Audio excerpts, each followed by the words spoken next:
Be honest with ourselves, and you know this very well. Dame Lillard doesn't make a team better defensively.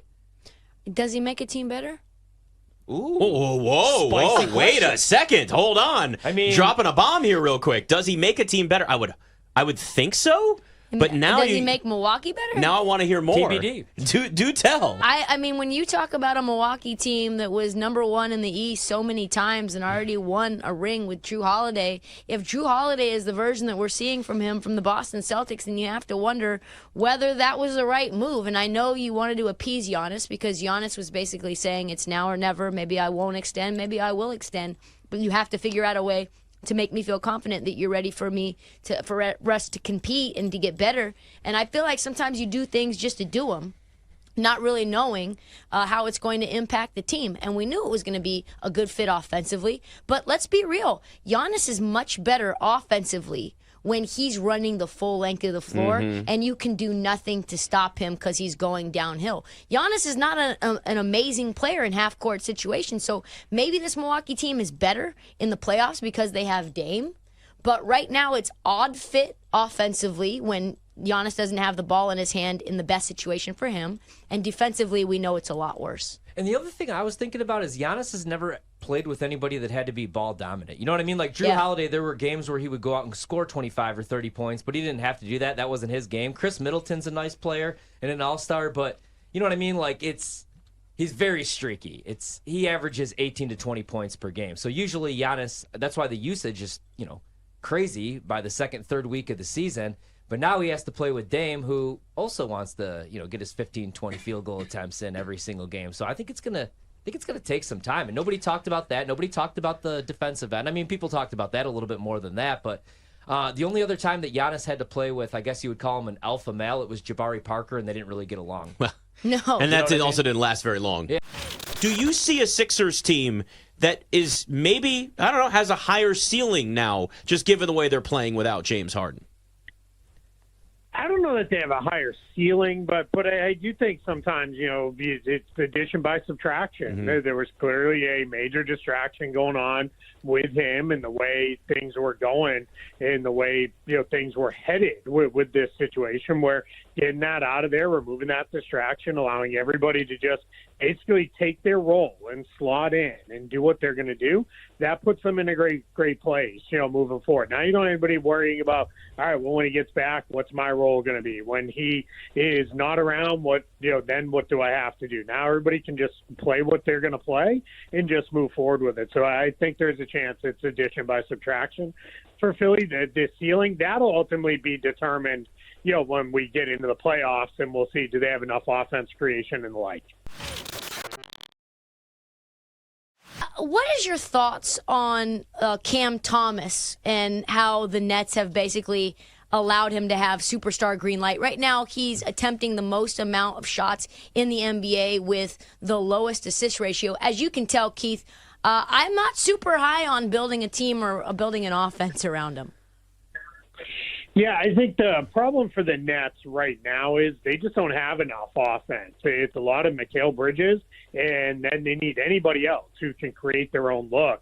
Cam Johnson hasn't been there. He's been out. So you got to, figure things out and sort through it for as long as it's going to take to get him back on the floor. So that's been, a challenge for sure for the Nets. So that's going to be a whole thing for them. So for right now, I'm kind of okay with them letting Cam Thomas go. But I think, you're going to struggle to, find yourself in a spot where, if Cam Thomas is taking 30 shots a night, you're probably not going to be a very good team unless all of a sudden he develops into the most efficient scorer in the world, because he's not always doing it with the most efficient levels. Does this kind of just feel like, as long as Tyrese Maxey keeps pace with just the season that he started to have already, this is his award to lose? Or could you see anybody like a Scotty Barnes, a Cam Thomas, maybe even a Cade Cunningham jumping up and maybe winning the award? Yeah, I think, fair or not, I think a lot of times team record gets involved in these kind of awards too, and that probably really shouldn't be. It should just be based on, what did the guy do? But like a guy like Cam Thomas, for example, it's more role. He's always kind of been this guy. I don't know that he's any improved. I think he's just always been a guy who can score buckets if he's given the opportunity, and he's certainly been giving it right now. Maxey, I think what you're going to see is, can he keep up the playmaking and keep up the defense? If he can keep up those two things, that's much improved because now he's not simply a scorer. I'll give you another guy, though, who I really think by the end is going to be someone that people will be talking about, especially if the team can win a little bit, is Alperen Şengün of the Houston Rockets. He is playing really, really good basketball. And you can see now, when he came into the league, one of the things that a lot of really smart draft people said was, he's not Nikola Jokic, so let's not get it confused, but there's a lot of Nikola Jokic in his game, and you're starting to really see that with Şengün at this point. I actually do want to kind of push back on something I actually said myself, though.